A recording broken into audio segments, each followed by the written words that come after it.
Kepulan asap hitam ini berasal dari kebakaran Rubana atau ruang bawah tanah salah satu mal di Jalan Yosudarso, Teluk Betung, Kecamatan Bumiwaras, Bandar Lampung, Selasa siang. Kebakaran memicu kepanikan pengunjung dan pegawai mal sehingga mereka berhamburan keluar gedung.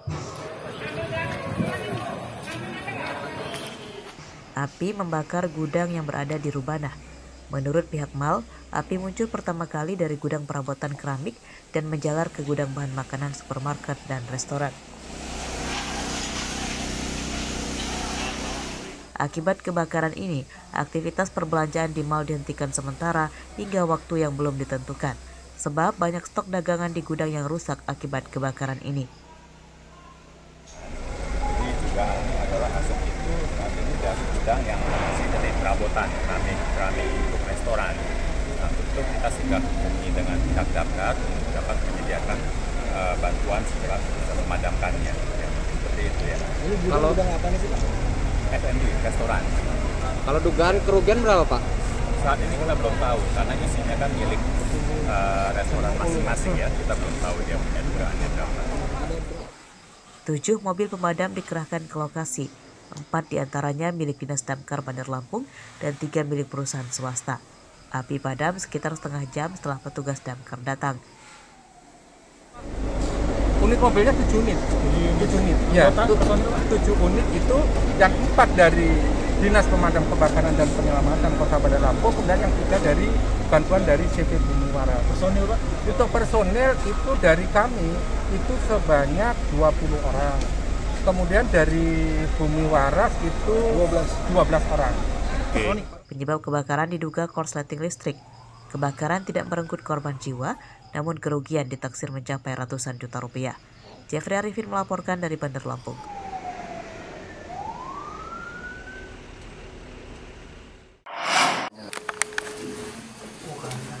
Jasad Acang, pria 62 tahun, dievakuasi polisi dan keluarganya ke rumahnya di Desa Bonglai, Kecamatan Banjit, Kabupaten Waikanan, Senin malam.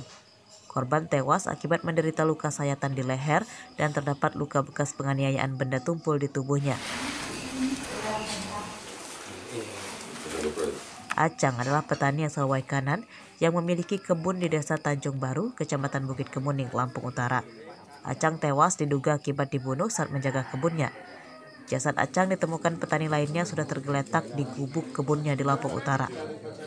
Kejadiannya di gubuk, kemudian di wilayah Bukit Kemuning.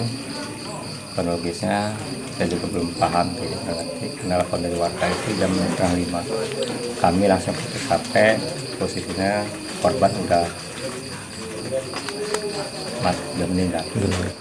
Polisi menduga pelaku pembunuhan adalah anak korban, sebab terduga pelaku yang sehari-hari bersama Acang menjaga kebun kini menghilang.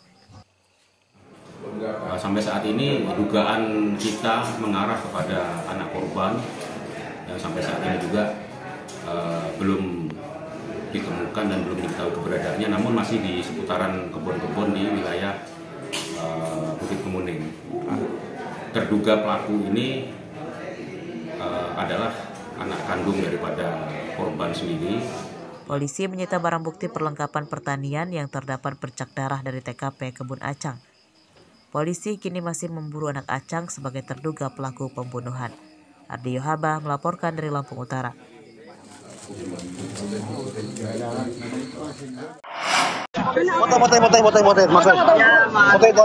Seorang pria nyaris tewas dihakimi massa karena terpergok mencuri motor di Kelurahan Bumiwaras, Kecamatan Teluk Betung Selatan, Bandar Lampung, Senin malam. Nyawa pria ini selamat setelah dievakuasi ke kantor polisi. Tersangka ditahan di Polsek Teluk Betung Selatan, Bandar Lampung, Selasa siang. Tersangka bernama Ferry Irawan, 50 tahun, seorang sopir angkot. Ferry berdalih nekat mencuri motor karena penghasilannya sebagai sopir angkot menurun drastis dan tak mencukupi untuk memenuhi kebutuhan keluarganya. Sopir angkot di mana? Di PPI. PPI ke Teluk. Oh, Teluk. Kenapa mencuri, Pak? Bapak? Nekat Pak, kita mencuri Pak. Kenapa mencuri Pak? Ekonomi. Mencuri untuk ekonomi, kebutuhan ekonomi. Ferry ditangkap setelah gagal mencuri motor yang diparkir di depan rumah warga Teluk Betung Selatan. Motor yang telah dirusak kontaknya menggunakan kunci T gagal dibawa kabur karena dipasangi kunci pengaman tambahan. Sempat kami tangani tahun 2020 di Polsek Teluk Betung Selatan. Residivis berarti? Gitu. Modusnya murni menggunakan kunci T. Murni menggunakan kunci T. Jadi pada saat dia membuka kunci kontak menggagalkan karena motor tersebut ada kunci rahasia. Motor yang akan dicuri Ferry disita polisi dan akan dikembalikan ke pemiliknya. Ferry merupakan residivis yang pernah ditangkap polisi pada tahun 2020. Atas perbuatannya, Ferry kini harus mendekam di penjara untuk kedua kalinya.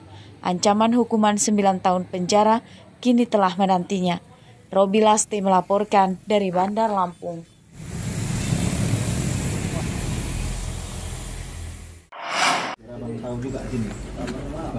Dua pengedar narkoba di Desa Umbul Buah, Kecamatan Kota Agung, Tanggamus ditangkap polisi Selasa pagi. Tersangka bernama Adi Saputra, 26 tahun, dan Apriansyah alias Yan Gogo. Dari rumah tersangka Adi Saputra, polisi menyita 10 bungkus sabu-sabu siap edar. Adi dan Apriansyah ditangkap saat memecah sabu-sabu dari paket besar ke paket kecil-kecil. Keduanya telah menjalani bisnis haram ini lebih dari setengah tahun. Sabu-sabu dipasok oleh seorang bandar besar asal Talang Padang, Tanggamus yang kini masih buron.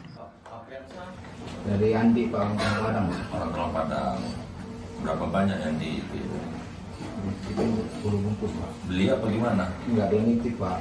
Nitip diapain?